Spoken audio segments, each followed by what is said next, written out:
Hi, everyone. Thank you so much for joining us this morning. And for those of you who are coming from last week's rescheduled webinar, thank you for your patience as we had a bit of a mix-up. But here we are today, so thank you so much for taking the time. For those of you I haven't been able to meet, I'm Preston. I work on our 3Rs business development team, and I'm also working under Nina on the strategy team. Nina, I'll let you introduce yourself too. Yeah, thank you. Hello, I'm Nina Panda. I lead strategy at 3R. So that includes things like the topic we're discussing today, double materiality assessments, also how to integrate sustainability into your corporate strategy, roadmaps, targets, etc. I have been in corporate sustainability at a couple of companies, so I may relate to those of you out there, as well as having a background before that in corporate strategy, finance, and accounting. So I've been in the corporate world for quite some time. Some of those experiences that I try to bring into this process. Thank you. All right, we'll do a bit of housekeeping before jumping into the good stuff. Just kind of want to introduce 3R for those of you who aren't familiar. 3R is a full service sustainability solutions provider focused on various areas of sustainability. We're industry agnostic. We support a lot of folks across the value chain in a variety of areas, including sustainability management systems. So really incorporating sustainability into your business processes. Also things like reporting, greenhouse gas emission calculations, and verification. We have a product and packaging sustainability team that we're really excited to be working on a lot this year. And also our built environment team that focuses on decarbonization within a physical building footprint, and also things like green building certifications. I also want to shout out our sister company, Sustainability Assurance Services, which offers sustainability data validation and assurance. So if you're seeing those requests come in, anything to do with sustainability, honestly, 3R is probably your one-stop shop. Great. If you go to the next slide, Nina.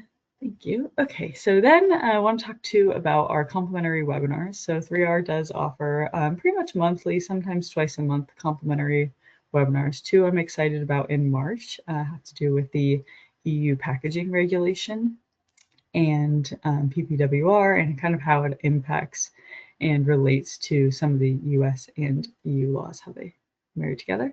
And then we'll be doing our annual EcoVadis Insights webinar on March 19th, which is talking about the emerging trends and kind of key 2026 changes.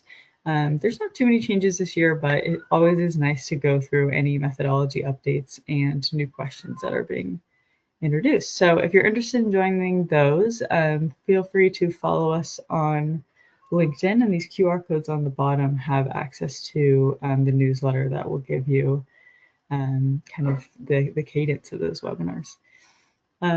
Before we get into the meat and bones of it, I also want to mention we'll be using the Q&A function throughout this webinar in the chat. So I think it should be on the upper right side of your screen. If you want to ask any questions, we'll have time at the end to answer those. Nina's a really wonderful resource, so I would highly recommend asking any questions in there. If we can't get to it today, if it's too specific, we're happy to follow up after the call and have a conversation as well. Okay, I think that's it. We can get into it.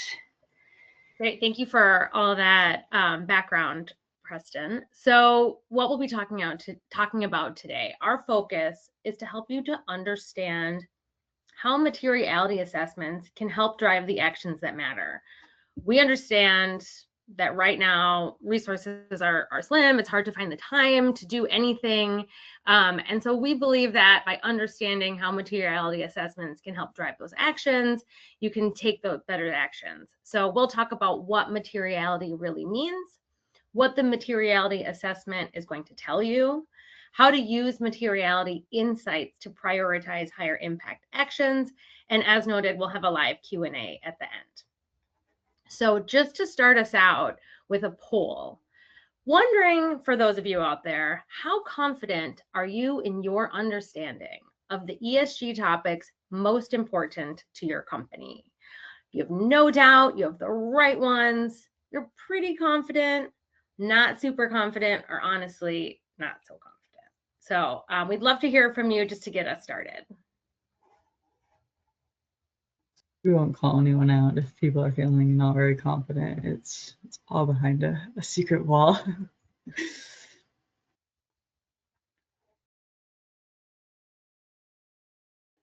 You able to see it, Nina? We're seeing people that are pretty confident or not super confident, about a 50-50 split. I don't see it, but thank you for sharing that. Okay. Give it a few more seconds, so then I think I can publish the anonymous results.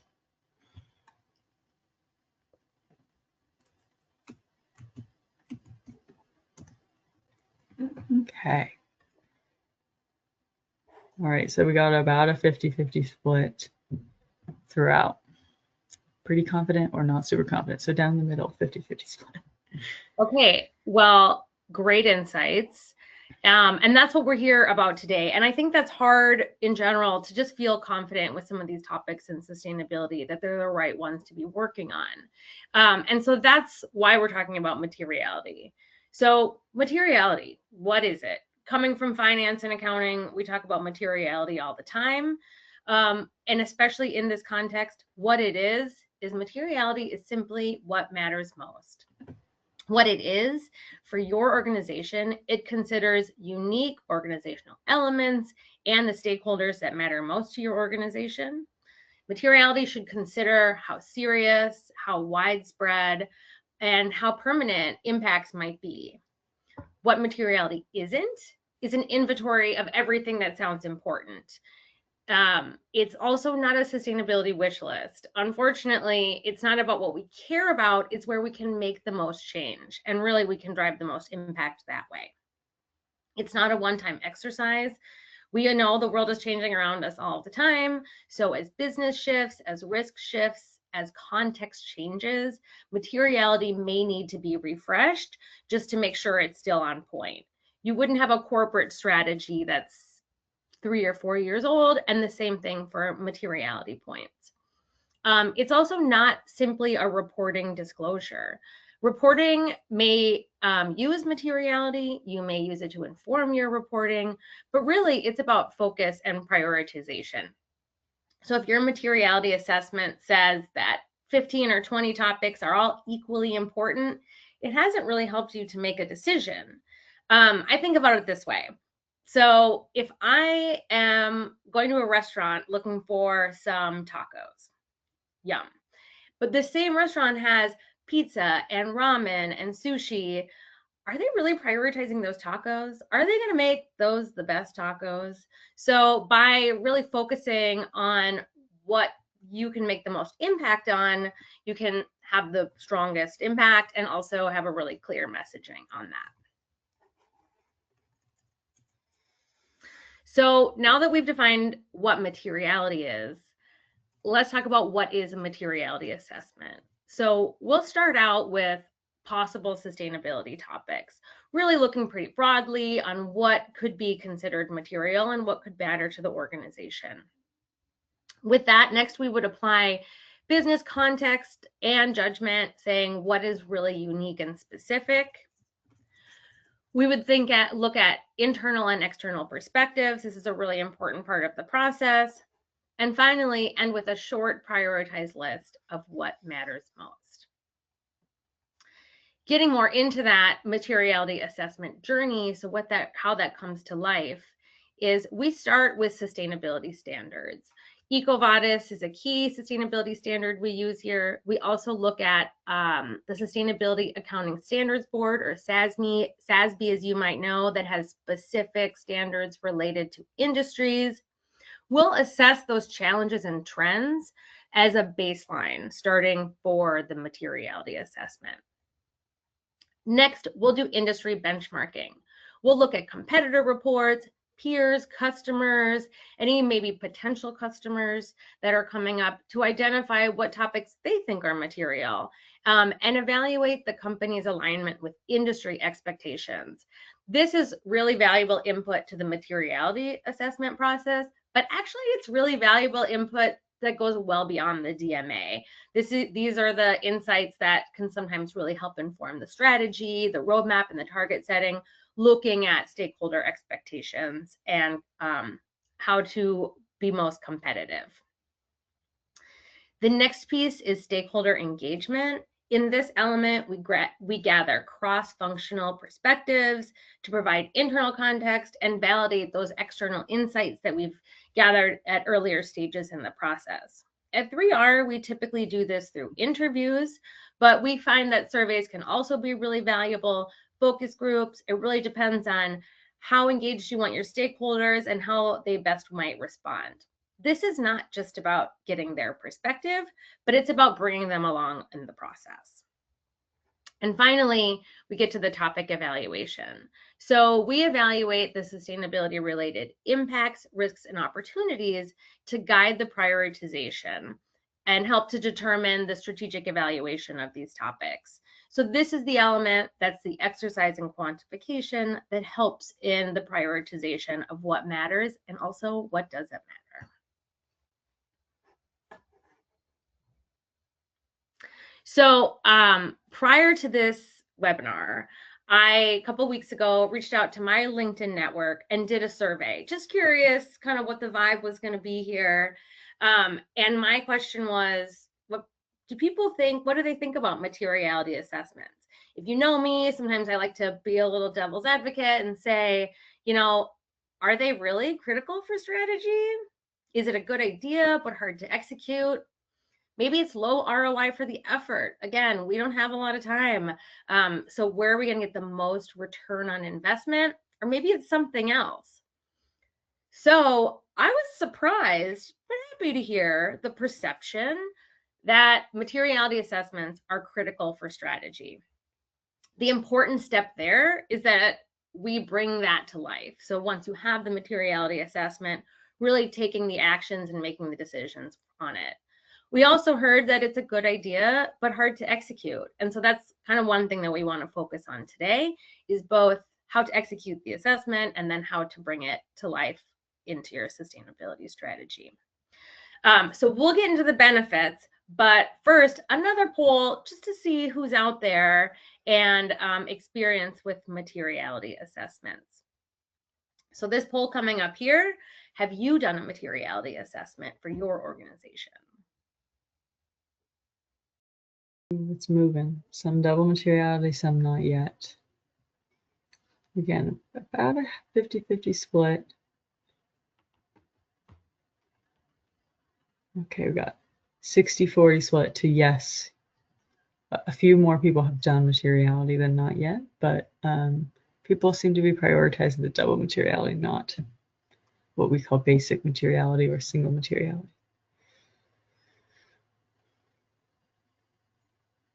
Give it a couple more seconds. Most people have answered, but if anyone's halfway listening, we got a poll up. I'm really curious about your materiality process so that we can talk kind of appropriately throughout the rest of the session. Yeah, and I hope if you have done one and you're tuning in today, you know, maybe you have some questions or you're wondering if it's time to do one again, or you didn't really get the bang for your buck that you thought before. So we'd love to hear some questions for you in the chat or when we get to the Q&A on what your experience has been like and kind of maybe what could be demystified here a bit more. All right, so ending it out, we got 60% of the crew has done a double materiality and 40% saying not yet. Okay, great numbers up there. So hope we can get some good questions in later on what people have experienced. So let's talk about some of the benefits of materiality assessments that hopefully that 60% has experienced and 40% can look forward to. So sometimes in the sustainability team, from the position we're sitting in, we see so many risks and opportunities to the business through sustainability, not just the planet, but also the planet and people and our stakeholders. But it's hard to get that message to the right audience. I sometimes call this screaming into the void. It's like, how much more evidence do I need that this is important to our business and to our stakeholders? But ultimately, sometimes it's just about influence. And of course, in the corporate universe, quantifying things, having business cases are so important. And so this materiality assessment process gets those stakeholders into it with us. So it not only engages them, but it elevates their perspectives on the topics as well. So we get to listen to what they're thinking about and influence the materiality assessment through that lens. Preston, what have you seen from that? Yeah, I think I get really excited during the stakeholder interview portion because sometimes there'll be kind of allyships made or connections with our points of contact who are sometimes on the sustainability team or sometimes in procurement, sometimes HR. As you all know, sustainability sits in many different places. And when there's like an opportunity to create, yeah, allyship is kind of the word coming to mind, across the organization, when someone may be higher up or has a different level of influence, cares about a certain topic that you know could bring value to the organization and in your role, it's always really exciting. Or when someone doesn't know about something, I think you'll talk a little bit more about the blind spots, but that's another time I get very excited. Yeah, so the blind spots. So while we do have a lot of visibility, we also, look through our own lens. And so the materiality assessment helps us to look at these topics from all different angles, and also how it might affect the organization in ways that we're not really thinking about, or things more from a external lens that could have an impact. And so this helps us to eliminate organizational blind spots, as Preston noted, and also bringing in those other stakeholders to point out to them what could be happening and elevate their understanding of it. Mm-hmm. Yeah, I recently had someone in an interview. They had recently joined the organization and they weren't yet aware of some of the sustainability programs. And it was like, oh my gosh, you guys do that? And then we had sort of a new champion internally who had experience from a previous role and is now able to bring that to the sustainability team that we were working with. So those are always exciting moments for me when it's like a real eureka moment internally. And I think in those opportunities, we also end up connecting the dots a little bit of the Mm-hmm. questions that we're asking in the interviews. Whether it's a new member of the company or someone that's been there since its inception, we all have so many different experiences that we can bring to this. And so the questions in the interviews will sometimes unearth some things that people have experience in that can still impact here. But finally, this process ends with a clear reason on what to take action on. So this is the business case. And I think this is a really valuable piece of saying, again, back when I was internal sustainability, we have ideas on what we think is important. We had our survey in the beginning on kind of what folks, how confident they felt, but this gives some confidence and also a really nice summary to go around internal stakeholders that weren't involved in this process to say, hey, this is the business case. These are the things we really need to focus on. Yeah, it's so nice to like empower the folks that we're working with to kind of put numbers behind the issues they know are important, but maybe haven't been able to make the case in a way that other folks are kind of listening in on. So when you put the numbers behind the risks and opportunities in the sustainability space, sometimes that helps get some leadership buy-in or at least listening ears. So we understand some of the benefits, and I know most of you have done a double materiality assessment, but for those that haven't, let's take a minute to talk about different types of materiality assessments. So many companies are on different stages of their sustainability journey. We've been talking mainly about double materiality, but we don't want to exclude the value in other types of looking at these topics, because sometimes it's not necessarily the right fit. So a good starting point is just looking at topic prioritization. We might call this a pre-materiality. This is a directional starting point. It's a structured way to narrow down a long list of sustainability topics to a short list of priorities. Maybe your program is just getting started. Maybe you're feeling a bit overwhelmed. Topic prioritization is a nice pre-materiality starting point. But the next direction to go could be a basic materiality. This is a more structured assessment of what sustainability issues are most important to the business and stakeholders. So this has a little bit more structure, really thinking particularly around business relevance. But what we've been focusing on here and what we'll talk more around is this double materiality. In a double materiality assessment, you get both quantification and context. This assessment looks at materiality from two perspectives: impact materiality with the positive and negative impacts, and financial materiality, the risks and opportunities. And sometimes we call this the inside out, on how the inside of the company can affect outside, and then the outside in, what happens on the outside can affect the inside of the company. That's sort of what this diagram here is illustrating. Yeah, a lot of folks, I think, especially maybe a year or two ago, were doing what we're calling pre-materiality, and it is a good starting point, depending on kind of how much resources you can put to this. But the double materiality process is like a bit more effort, but I think the richness of the data and information you get out of it is sort of worth the squeeze. So, there's no shame here. We're going at what we can do, but definitely recommend going through the double materiality process as you're able. Yeah, and I think it's good to add that depending on your organizational size, where you're operating, also what your customers are looking for, some organizations, will benefit more from a double materiality assessment. There's some European regulations known as CSRD, where there's a specific double materiality assessment that's required. It's kind of one level up. But even for EcoVadis, or for some of the reporting frameworks that you might want to use in your sustainability report, a double materiality assessment can be really valuable. And so if you're not quite sure which one is right for you, what's going to get you the most EcoVadis points, or what's going to meet your stakeholder expectations, we are so happy to answer any questions on all that and kind of give you the basics on, which is going to give you the most value. Yeah. Yeah, I think a reason I love working at 3R is we're like super honest and definitely telling people what is best for them, not just trying to oversell it. So if you ever have questions, feel free to shoot over a message. So we've talked a lot about that business value. And so one of the things that comes out of the materiality assessment is clarifying why the topic is material. So it's not just saying, oh, this is a material topic, but here's why. And we have these, I think the magic sauce in a materiality assessment is the impact, risk, or opportunity statement, or the IROs. These explain the topic's relevance to the world or the business.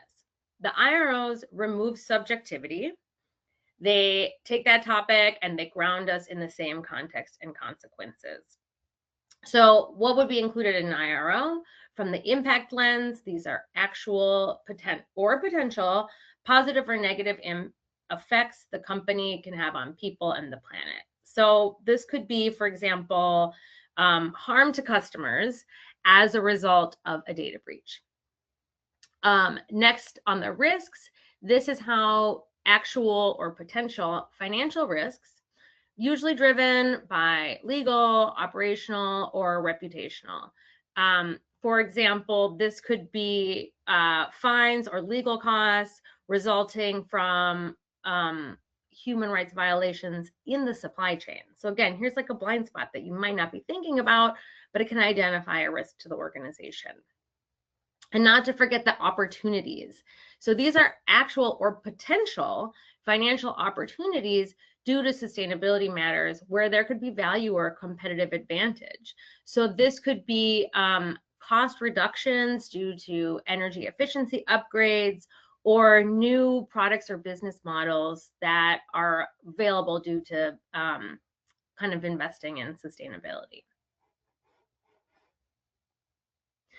So more about the IROs.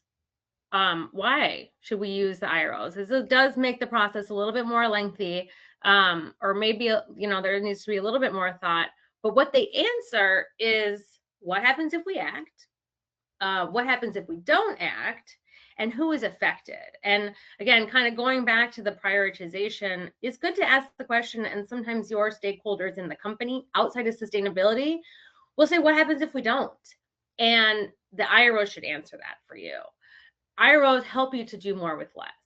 because they prevent that action for action's sake, and they also make no action defensible. And I know we always want to do a lot, but sometimes the right thing to do is less in one area and more in another. They reduce misaligned actions. Sometimes we think we're taking action to solve a challenge, but it's not the right one. And they also distinguish monitoring from intervening. Sometimes monitoring is the right thing to do. So pop quiz for you now, Preston. I'm ready. IRO or not, office sponsored coffee is an expense, but employees appreciate it. Okay, it's close. It's talking about, you know, a thing at work, but it kind of includes a value judgment, and especially with heightened scrutiny in our space, especially over the last few years, we want things that are defensible. So we like to include kind of three aspects of IRO's: context, the event, and then the risk, opportunity, or impact. So in this case, I think I would reframe around like the company provides complimentary coffee in the office.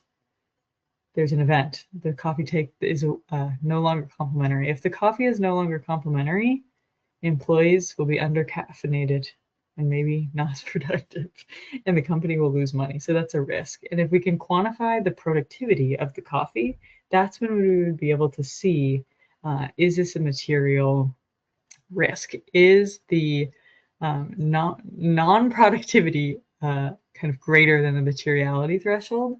And also thinking about impacts. Will the employees experience less job satisfaction? Probably. So if we determine that the loss of productivity is above the materiality threshold, then I think this could be a double material topic. Coffee is very important. Yeah, like how much productivity is lost in your afternoon dip or walking across the street to the coffee place, and how long that might take you. So office sponsored coffee is double material, and just a good motivator there. And so this is really where it comes in, because we can quantify that, and that can give the office motivation on how much they should invest in office sponsored coffee to get those results. So let's talk more about that double materiality evaluation, since we just had a double materiality topic of the importance of office coffee. So when we look at it through these two lenses, we talked about financial. So we look at the significance and the likelihood. So how likely is this to happen? And if it did happen, how significant would it be? As a result, we come up with a financial number. We will align on a specific materiality threshold, or sort of a maximum of what matters. A lot of times this is something we align also with the finance and accounting organization. Great opportunity to get them engaged and thinking about things that are financially impactful that they haven't thought about. So that's where we come up with financial materiality. And then for impact materiality, we think about, for both positive and negative impacts, how widespread might it be? How permanent can it be? Is it reversible? And how, for those that are negative, how serious? So really the overall severity. And then we look at the likelihood. How likely is it to happen, or has it happened already? This results in an impact score that also enables us to prioritize. And in some cases, when it's double materiality, we know that there's both that impact and the financial implication. Okay, so now we have our material topics: financial, impact, and double. And what comes next? So the next piece is thinking about those IROs and bringing them into action. It's really important when we talk about that first poll back in the beginning, or my LinkedIn poll on if it's important for strategic value. It really only brings strategic value if you take action on it. And the materiality assessments can be a really strong foundation to the sustainability journey. We talk about this in terms of, you know, really the process that are necessary to assess what is relevant or what the risks are to the organization. In this case, you end with fewer priorities, not more. And this can help you to have clear ownership of key topics. This can help in that planning stage of the sustainability journey to give clarity on where action is needed. This gives better alignment across the business for the next step of the sustainability journey where you're integrating. And this is so important that we integrate sustainability, risk management, corporate strategy, reporting, kind of all these elements. Again, going back to those stakeholders we brought in and all the organizational blind spots that we've now uncovered. This gives us confidence to say, this matters, this doesn't matter, or at least it doesn't for now. So, Preston, how have you seen this kind of impact clients after the double materiality assessment? Yeah, I think I like to talk about the like defendable no. So sometimes folks are focusing on an area that we decide is actually, usually not right now. And it gives them sort of a backbone to stand on when folks give pushback, either externally or otherwise. And then kind of on the contrary, when they get additional resources to focus on a certain item because we've decided that it really does have a potential impact. And kind of thinking too about the like mitigated versus the unmitigated risk. When there's an item that is high risk but is currently being mitigated, I think that allows our points of contact to kind of shine some light on why their work is so important. Because, this risk, if unmitigated, if I'm not doing my job, it's a big risk. So that's sort of pointing more to the action and both forward looking for seeing what's next and also kind of like look at all the things we are doing that are actually making business value. So that is mostly what I see.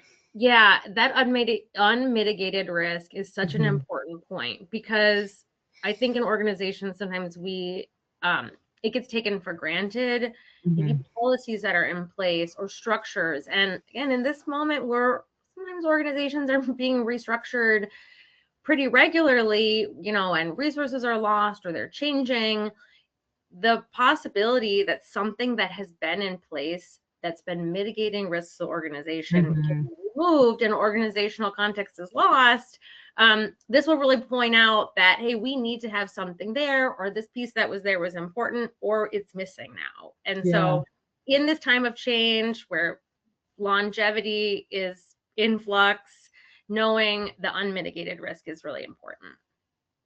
Yeah, I think an example that came to mind when you were talking through that is like maybe the sustainability person is really looking at all the regulations coming in and like people aren't even thinking about how someone has to monitor all these sustainability related regulations.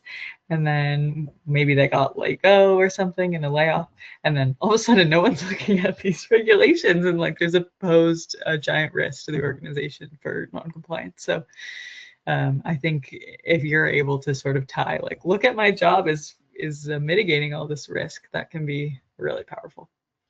Yeah, and I would even add to that understanding it's important to have someone monitoring those regulations, but the visibility that when it comes time to comply with the regulation, usually one person doesn't have those resources. So if we say that, hey, this regulation poses a $3 million risk, maybe putting together a cross-functional team isn't that bad of an idea when you're looking at that risk. Comparing it. Yeah. Right. It's just a couple of FTE hours. And so really trying to quantify the importance of that and the risk that's being mitigated. Yeah. So just to wrap up and get us right on to the Q&A, what we're doing, just in summary, materiality helps to sharpen focus. It helps to give clarity on what matters. Ideally, it identifies a few issues that matter enough to influence outcomes. It gives confidence in decisions, really important that it drives decisions. The best materiality assessment is one that considers your organizational context and stakeholders and will help make decisions for your organization. And ideally, the materiality assessment helps you take action to do more with less. It's only useful if it helps you change what you focus on, fund, or manage, or really reinforces the things that you are already focusing on funding or managing. So thank you for kind of your attention so far in this webinar, and hopefully there are some questions that we can answer for those of you that haven't done any before or those of you that have and tuned in to learn a bit more. No live questions yet, but I can come up with some good questions. We've been doing interviews more and more lately. Can you think of an example when a client has like really changed their focus after either stakeholder engagement or after the full double materiality process? Yeah. What's I have an example where earlier on, kind of in the early stages of that funnel, Mm-hmm. the um, our sustainability team really thought they knew. And so when we were doing our analysis across the industry, we saw how different they were from some of their peers and competitors. Mm-hmm. And then as we went through and we looked at where some of those risks and opportunities were, we saw there were financial risks that maybe they weren't really thinking about. We also were able to uncover that this unique sustainability advantage that they could have by expanding their business or capturing some business that wasn't happening yet. And so the initial idea that, hey, we know we don't really have any material topics, later evolved into, wow, we really have to watch out for this element. And this is a great way for us to expand our business to be more resilient, especially in kind of changing climate and changing market conditions. Yeah, that's a great example. Another one I'm thinking of is we did an industry analysis and learned that every one of their top 10 customers had a science-based target. And one customer in particular was doing the supplier engagement route. And this client of ours wanted to really expand work with that client. So it was kind of like, oh my gosh, if we are going to work with X customer, like we need to take this seriously, and kind of getting even the sales team on board to understand when these requests come in the door, making sure the like account executives are communicating to the right people. So I feel like a doctor when I do that. I mean, that's probably overstating it, but it's exciting when we get to go in the weeds and figure out some of the connections there. Vertical there. I think that is such a great point that when you mention potential customers and clients they want to do work with, that it's important that this is not backward looking. So we look Mm-hmm. at events that have happened, but Mm-hmm. we're also looking at the likelihood of things in the future. And that applies to like, where do you want your business to go? Are you thinking that your business is going to grow globally? Okay, well, there might be some other elements that you need to consider. Or are you expanding into another area? Or you want, what do you want to happen? So also thinking about the future and not just backward looking can make this really valuable. Love it. Okay, someone is looking for some advice. They have completed an internal survey with their organization already, but they're looking for some recommendations to conduct broader stakeholder research. They're planning to look through customers and competitors' sustainability reports and websites to see what's important to them, but didn't know if there were other recommended places to research. Yeah, that's a great start. Definitely the customer competitor sustainability reports websites as noted. Another option could be reaching out to them, creating some sort of survey, or additionally talking with your customer facing and those employees within your organization that might have more exposure to them, because sometimes it's just a small question. Are you already getting customer requests or sustainability survey requests from your customers that maybe your customer service or shared service center is fielding? So asking a little bit more around internally on the organization of what kind of sustainability questions are coming around and uncovering what those might be. Sometimes the question, do you do a greenhouse gas inventory, meaning do you measure your carbon footprint, later might lead to, hey, what is your carbon footprint? Mm-hmm. And so not just looking at what they're doing, but asking what kind of questions are popping up out there in the organization. Yeah, it's a good call. Kind of trying to use it as a future predicting exercise. Okay, we got another question from a student. Shout out to our future professionals.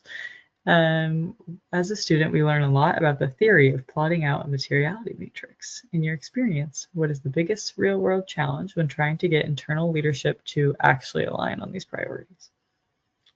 Yes, great question. The actually align, just maybe I'm too honest here. Again, sometimes like you're screaming into the void. You can have something in that kind of top right corner of the materiality matrix and really wondering, like, why are we not focusing on that?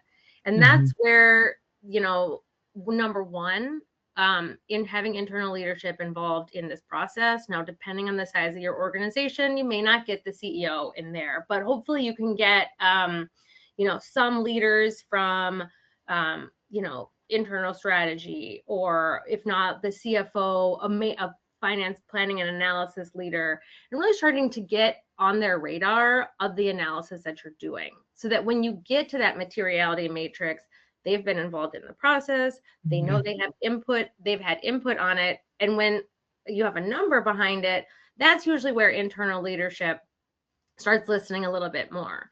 And if you don't have a number behind it, because it's an impact, where you have that impact score that's not necessarily financial, this is where the IROs can really help out. So that impact risk opportunity statement of like, hey, this is a topic that's the top right corner of the materiality matrix. And then, as Preston said, that context, the trigger, and then the result of, if this were to happen, our company could experience this sort of impact, and this would be the result. So really Mhm. kind of putting that into the level, rounding the playing field, saying what could happen if you don't give it attention. Yeah. Again, this is when that financial impacts I feel like is like really worth the extra effort to go double material, go all the way. Okay, we have another question from a distributor. So they're working with many manufacturers to try to get material data. And, because they're just a distributor, they're reliant on their manufacturers to getting some sustainability data. And it sounds like they're struggling with how to do this in the best way. Sometimes it's not a good time for the manufacturers. Sometimes it's hard to get good data. This is more talking in kind of data collection, stakeholder engagement, but any high-level suggestions for how to improve your kind of supply chain's response when it comes to requesting sustainability data? Yeah, that's so tricky because, as we opened up, sustainability teams are not very well resourced usually, sometimes. And also, a lot of times the question is not going to the individual that might have that information. And so, I think there's a couple elements to think about. And one is, what do your questions look like? How are they being sent? And Mm-hmm. how can it be standardized? So, in previous companies where I've worked, I can't even tell you how many thousands of sustainability requests the organization received. And they were usually a little bit different. So when they were aligned, where there were standard processes or tools, or for example, as we've mentioned, we use EcoVadis a lot at 3R. From that organizational standpoint, you do it once and then the information is available. So thinking about the information they're trying to collect and how it can be standardized and aligned with what your the resources that you want to know are already submitting. Mm-hmm. Another consideration when you're struggling is, are you reaching out to the right contacts? Sometimes, if it's going to a general email address, it's just kind of going off into the ether. And so, if you can help with your contacts there to get the right person involved, sometimes picking up the phone. I'm sure if you maybe have tried that. I don't know. We're all a bit more uncomfortable with the phone these days, but it's a good way to get information. And then I think finally, really giving a heads up that it's coming. This is going to be coming. This is our annual process, and then kind of how to repeat some of that. So I hope I answered all of the questions that were a part of that, Preston. If I missed anything, let me know. But I think it's just really trying to have it standardized, get the right stakeholders, and then be available to support. Yeah, yeah, and I think there's always like more details, of course, than can be asked in a public Q&A. So happy to have a follow-up call if you have specific pain points that we can talk through maybe a little more privately. Okay, I think we have time for one last question. Another learner, another student, asking about materiality plotting, and their professor has said it's a mix of art and science. What do you think? Do you think it's art and science? Yeah, yeah, I do. Yeah. There's some finesse involved, definitely. Because some of that quantification that we talked about, isn't always black and white. Like, how Mhm. likely is it? And so I think this is something that I know, Preston, we've experienced with some of our projects together before, where it can Mhm. actually be really overwhelming when you have Yeah. all these topics, you need to evaluate them, a little bit of a deer in the headlights. I don't know the right answer. Hey, it's cool. Do your Um, best. do your best. And also the engaging the right stakeholders, following kind of that both initial gut feel, but then also looking at the evidence. That's Mhm. why we gather so much evidence Yeah. leading into it. And then also this is where the art comes in. Sometimes, and I know we've done this before also, when the result comes through, we say like, is that really what I expected? Talk it through, think it through. And, maybe somewhere earlier on, something got tripped up, or maybe this is really what the numbers are telling you. And that's Mhm. actually why we do this process. Yeah. Yeah. It's always hard to know. And I think going back to that mitigated versus unmitigated risk, if you're doing a really good job mitigating the risk, it's sometimes hard to like either wrap your brain around or actually decide what this could look like if unmitigated. Mhm. So yeah, great question. And she also asked about a software to create actual accurate assessment. We don't use software here, but I'm sure some exist. So unfortunately, don't have a great rec for that. But Yeah, I know there are. I'm familiar with some. So happy to kind of connect offline with that. I think it depends on what specifically you're looking for. There's mhm, so many softwares out there, so many pros and cons. And at 3R, we definitely support our clients in whatever software they're using, which is why we've had exposure to quite a yeah, few of them. And it really is so specific to what you're trying to do. yeah. Okay. Those are great questions. Thank you guys for being engaged. And I think you have our emails. Maybe if you go to the next slide, I believe there's our contact info. So y'all can screenshot that if you have any other questions that come up. And I'm really glad this was useful today. Someone just said this was extremely helpful. So thank you. I hope you all feel the same. And I think there'll be a survey that pops up as we end this. And if not, you'll get a follow-up email. But if anything else comes up, here is our contact info. And Nina and I are on LinkedIn too if you want a more kind of informal chat. Love to hear from you. Appreciate all the really great questions. And So, keep them coming. Thanks a lot. great. Thank you so much, everyone. Have a great rest of your day. Bye bye.